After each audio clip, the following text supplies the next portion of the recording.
പിന്നീടും ആ വാക്ക് ഉപയോഗിക്കാമല്ലോ. അപ്പോൾ അത് തിരിച്ചു പിടിക്കാം. സമയം കണ്ടോ, ഈ ഇറിവേഴ്സിബിൾ തിങ് ഞാൻ ഉദ്ദേശിച്ചത് പസന്മാരിയാണെങ്കിലും വളരെ ഈസി ആയിട്ട് ടീച്ചർ പറഞ്ഞത് സമയമാണ്. സമയം നമ്മുടെ ലൈഫിൽ ഏറ്റവും ഇമ്പോർട്ടൻ്റ് ആയിട്ടുള്ളൊരു കാര്യമാണ്.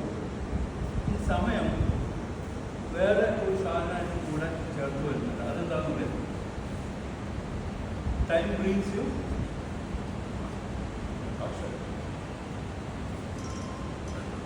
ഓപ്പർച്യൂണിറ്റീസ് അല്ലേ. നമ്മുടെ ടൈം നമ്മളോട് കടന്നു പോകുമ്പോൾ ഒരുപാട് ചാൻസസും ഓപ്പർച്യൂണിറ്റീസും അവസരങ്ങളും എല്ലാം കൊണ്ടുവരുന്നുണ്ട്. അപ്പോൾ ഞാൻ രണ്ട് ആൾക്കാരെ പറയാം. ഒരാൾ വളരെയധികം പ്രൊഡക്റ്റീവാണ്, വേറൊരാൾ അത്രയും പ്രൊഡക്റ്റീവ് അല്ല. അവരുടെ ചുറ്റുപാടുകളൊക്കെ സെയിമാണ്. എന്തായിരിക്കും കാരണം? ആ ഡിഫറൻസ് വരാനുള്ള കാരണം എന്തായിരിക്കും? ഒരു ആക്റ്റീവ് പാർട്ടിസിപ്പൻ്റ് ആയിക്കോട്ടെ, ഏറ്റവും ശരിയൊന്നുമില്ലല്ലോ, എല്ലാവർക്കും പറയാം. ഒരാൾ എ ആൻഡ് ബി. എ ആണെങ്കിൽ നല്ല പ്രൊഡക്റ്റീവ് ആയിട്ടുള്ള ഒരാളാണ്, ബി ആണെങ്കിൽ അത്രയും പ്രൊഡക്റ്റീവ് അല്ല. പക്ഷേ രണ്ടുപേരുടെയും ലിവിങ് സിറ്റുവേഷൻസ് എല്ലാം ആളുകൾ സെയിമാണ്. എന്തായിരിക്കും ആ ഡിഫറൻസ് വരാനുള്ള കാരണം? ആറ്റിറ്റ്യൂഡായിരിക്കാം. സമയമായിട്ട് റിലേറ്റഡ് എന്താ പറയുക, സാഹചര്യങ്ങൾ. ശരിയാണ്. എ അവനോട് കിട്ടിയ സമയത്തിൽ ഓപ്പർച്യൂണിറ്റീസ് കറക്റ്റായിട്ട് യൂസ് ചെയ്തു. ബി ആണെങ്കിൽ അതേസമയം അയാൾക്ക് കിട്ടി. 24 hours അല്ലേ എല്ലാവർക്കും കിട്ടുള്ളൂ. അത് നമ്മൾ എങ്ങനെ പ്ലാൻ ചെയ്ത് യൂസ് ചെയ്യാം എന്നതനുസരിച്ചാണ് അതിൻ്റെ സക്സസും ഫെയിലിയറും. എ നന്നായിട്ട് അയാൾക്ക് കിട്ടിയ സമയം യൂസ് ചെയ്തു, ബി അത്രയ്ക്ക് നന്നായിട്ട് യൂസ് ചെയ്തില്ല. ഈ സമയം യൂസ് ചെയ്തെന്ന് പറയുമ്പോൾ ഒരുപാട് പ്ലാനിങ് ആവശ്യമുണ്ട്. ഫോർ എക്സാമ്പിൾ നമ്മുടെ ജീവിതത്തിൽ തന്നെ 24 hours അതിന് യാതൊരു വിവേചനമില്ലാത്തൊരു കാര്യമാണ്. ഈ 24 hours ഉള്ളൂ എല്ലാവർക്കും ഒരു ദിവസം വെച്ച് കഴിഞ്ഞാൽ. ചിലർ അത് ഓരോ കാര്യവും പ്ലാൻ ചെയ്ത് ചെയ്യും. നമ്മുടെ ഭക്ഷണം, നമ്മുടെ എക്സസൈസ് എല്ലാം, നമ്മുടെ പഠിത്തം അല്ലെങ്കിൽ നമ്മുടെ വായന, ഇതെല്ലാം സമയമായിട്ട് ഡിവൈഡ് ചെയ്തിട്ട് അത് പ്രോപ്പറായിട്ട് ചെയ്യുന്ന ഒരാൾക്ക് സക്സസ് ഓൾമോസ്റ്റ് സർട്ടനാണ്.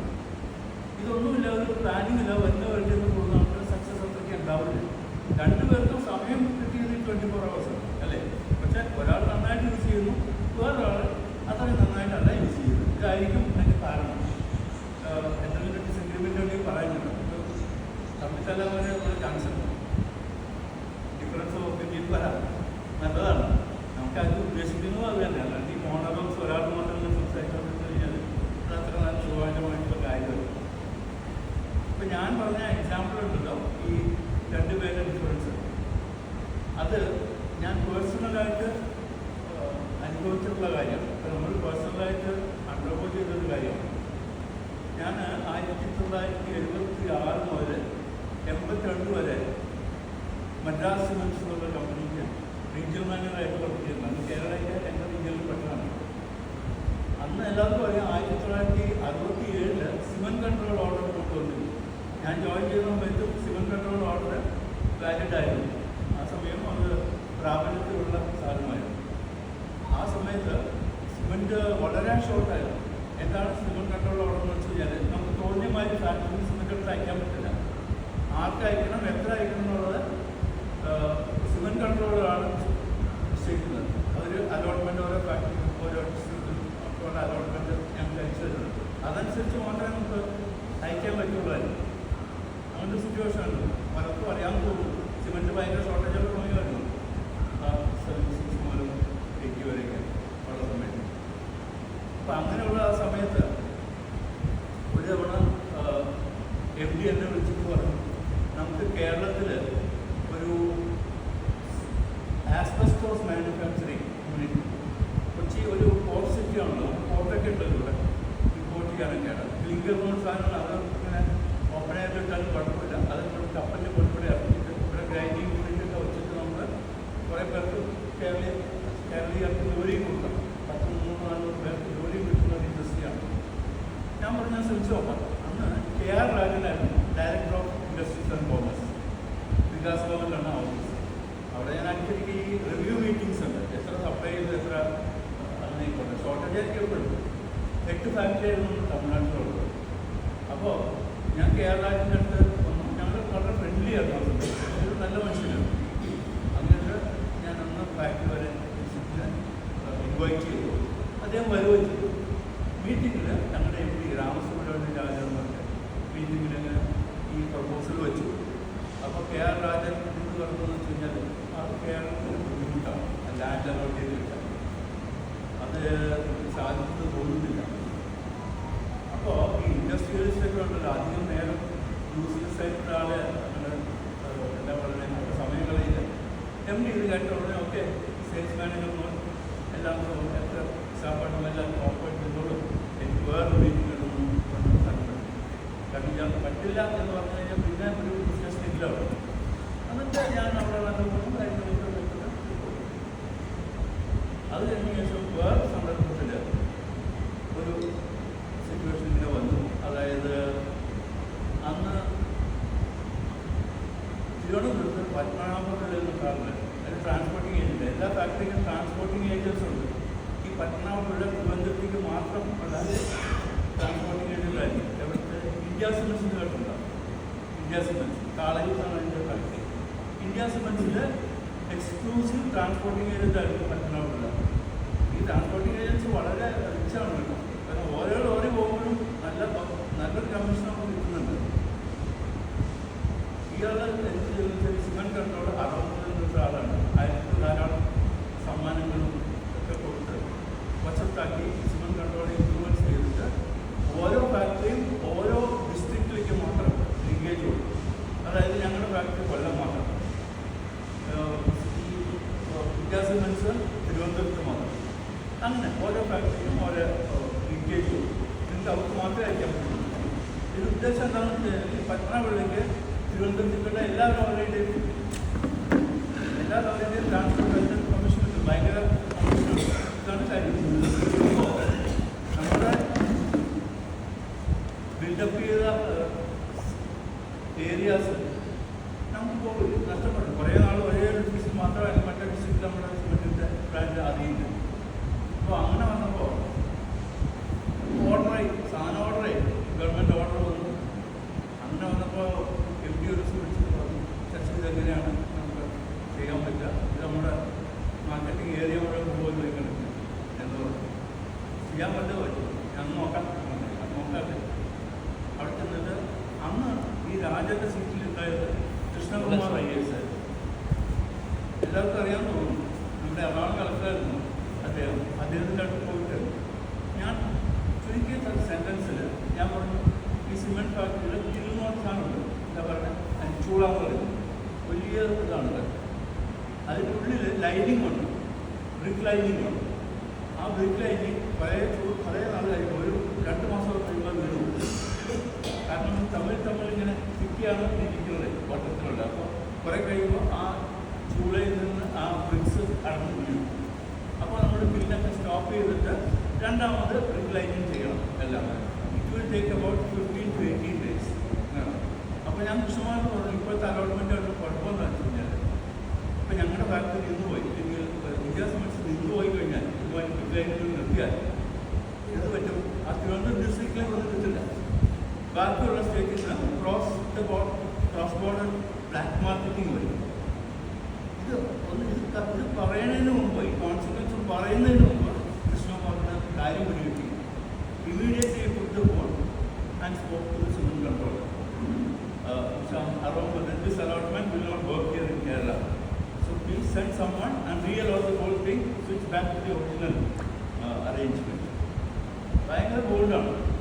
അങ്ങനെ ചെയ്ത് അവിടെ ഞാൻ തിരിച്ചു ചെന്ന് പറഞ്ഞത് പട്ടണമാരി ആയിരുന്നു. എല്ലാവർക്കും സന്തോഷമായി. എന്തോ എനിക്ക് വലിയ ഇൻഫ്ലുവൻസ് ഒന്നുമായിരിക്കാം കരുതി കാണും. അപ്പോൾ ആദ്യത്തെ ആള് KR രാജൻ വളരെ നല്ല മനുഷ്യനും എല്ലാമാണ്, IAS ആണ്. പക്ഷേ ആ ഓപ്പർച്യൂണിറ്റിയിൽ ഒരു 10-15 പേർക്ക് ജോലി കൊടുക്കാൻ, സ്റ്റേറ്റ് ജോലി കൊടുക്കാനുള്ള ചാൻസ് അദ്ദേഹം ശരിക്കും മനസ്സിലാക്കാഞ്ഞിട്ട് എന്തോ അത് യൂട്ടിലൈസ് ചെയ്തില്ല.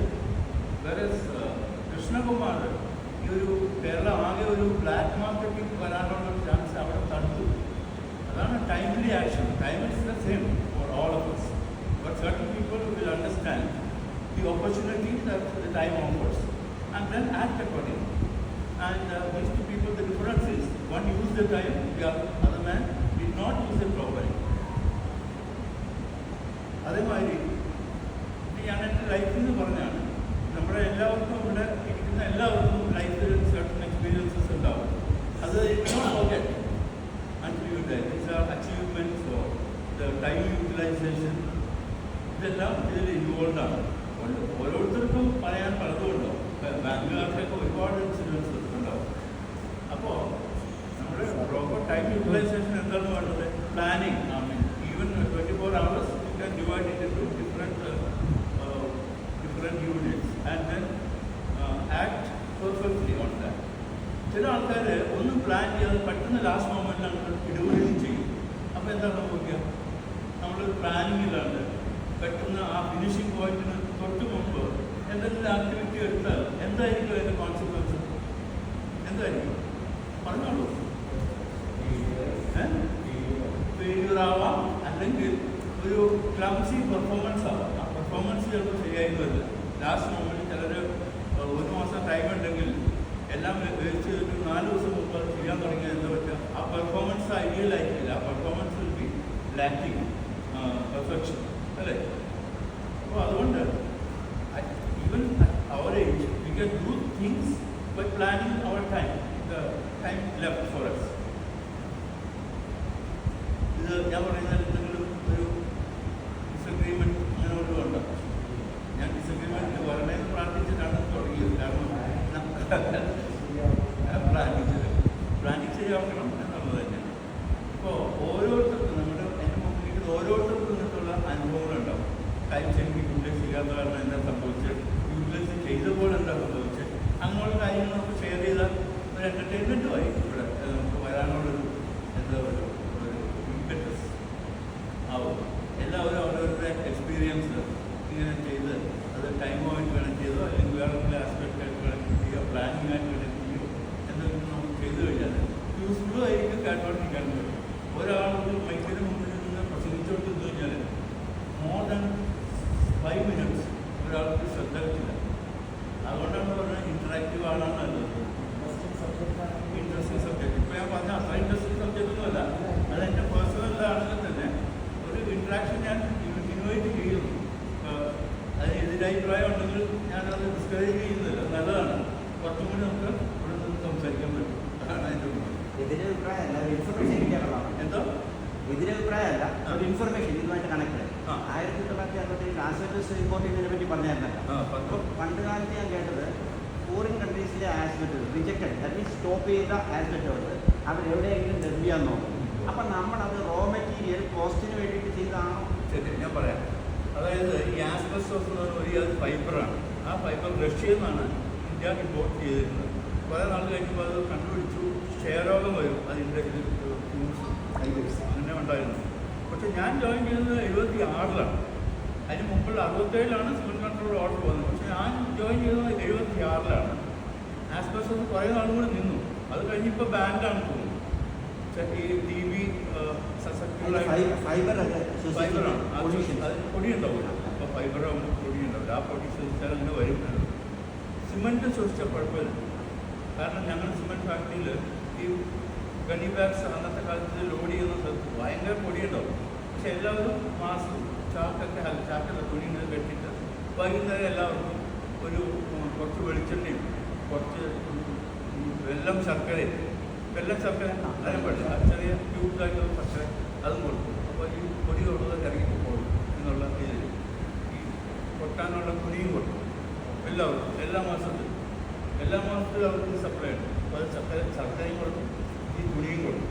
ഈ തുണി കെട്ടിയിട്ട് വൈകുന്നേരം ശർക്കര വായിട്ട് ഇങ്ങനെ അരിപ്പിച്ചാൽ ഈ ഉള്ളിൽപ്പെട്ട സിമൻറ്റ് ഇറങ്ങിപ്പോകും തന്നെ. അങ്ങനെയാണ് പറയുന്നത്. പക്ഷേ അത് പോഴ്സണൽ സമയത്ത് ഒന്നുമില്ല. അത് പോയി സുഖമായിട്ട് ഈ എണ്ണയിൽ തെച്ച് പൊടിച്ചു കഴിഞ്ഞാൽ പോയി. അങ്ങനെയാണ്. വേറെ എന്തെങ്കിലും ഉണ്ടോ? ഇതാണ് എക്സ്പീരിയൻസ്. എന്തോരം ആപ്ലിക്കേഷൻ ഇവിടെ ഉണ്ട്, ഈ ഗ്രൂപ്പിലുണ്ടെന്ന് എനിക്കറിയില്ല. പക്ഷെ ആ സമയം യൂട്ടിലൈസേഷൻ്റെ ഇമ്പോർട്ടൻസാണ് ഞാൻ പറഞ്ഞു വന്നത്. പിന്നെ വേറൊരു കാര്യമുള്ളത്, നമ്മുടെ അനുഭവത്തിൽ നിന്നും സംസാരിക്കുമ്പോൾ അതിൻ്റെ എഫക്റ്റ് വേറെയാണ്. അല്ലാണ്ട് നമ്മൾ പഠിച്ച് പറയുമ്പോൾ അത് വേറെ, അനുഭവത്തിൽ സംസാരിക്കുമ്പോൾ അതിൻ്റെ എഫക്റ്റും വേറെയാണ്. അതെ, ഞാൻ നിർത്തിക്കോട്ടെ. ഞാൻ ക്വസ്റ്റ്യൻ ചോദിക്കാം. എന്താണ് സാറേ നമുക്ക് കിട്ടുന്ന ക്വസ്റ്റ്യൻ എന്താണെന്ന് വെച്ച് കഴിഞ്ഞാൽ ഏതാ അത് ഞാൻ പറഞ്ഞ എൻ്റെ ആൻസർ ഞാൻ പറഞ്ഞു. അതായത് പ്ലാനിങ് ഇല്ലാതെ ലാസ്റ്റ് മൊമെന്റ് വരെ വെയിറ്റ് ചെയ്താലുള്ള കോൺസിക്വൻസ് എന്താണ്. മിക്കവാറും ആൾക്കാർ പഠിക്കാത്ത പിള്ളേർ പരീക്ഷയ്ക്ക് തൊട്ട് മുമ്പ് പഠിക്കും. അങ്ങനെ പഠിച്ചു കഴിഞ്ഞാൽ എന്തായിരിക്കും കോൺസിക്വൻസ് അങ്ങനെ പറയാം. ലാസ്റ്റ് മൊമെന്റിൽ 4 ദിവസം കൊണ്ട് രാത്രി ഉറക്കൊളച്ചിരുന്ന് പഠിക്കണം, എന്നിട്ട് പരീക്ഷ എഴുതണം. അതേമാതിരി എന്തെങ്കിലും ഒരു വർക്ക് നമുക്ക് നിന്ന് കഴിഞ്ഞാൽ ലാസ്റ്റ് മൊമെന്റ് വെയിറ്റ് ചെയ്തിട്ട് നമ്മൾ അത് ചെയ്യാൻ തുടങ്ങിയാൽ ചിലപ്പോൾ ചെയ്ത് കംപ്ലീറ്റ് ആക്കാൻ പറ്റും. പക്ഷെ അതിന് ഒരു പ്രോബ്ലം ഉണ്ട്. ആവശ്യമില്ലാത്ത സ്ട്രെസ്സുണ്ട്. രണ്ടാമത്തെ പരീക്ഷ എഴുതാൻ പോകുമ്പോൾ ഈ വർക്ക് നിന്നതിൻ്റെ വർക്ക് വരും. അതെ, അത് പരീക്ഷ എഴുതുമ്പോൾ ഈ സ്ട്രെസ്സും എല്ലാം കൂടി അവന് അത്രയും എഫക്റ്റീവ് ആകാൻ പറ്റില്ല. വർക്ക് എക്സിക്യൂട്ട് ചെയ്യാൻ പറ്റില്ല. അപ്പം നമ്മുടെ കാര്യത്തിൽ സ്റ്റുഡൻറ്റിൻ്റെ കാര്യത്തിലും അതെ. അതാണ് എൻ്റെ മെസ്സേജ്. കാരണം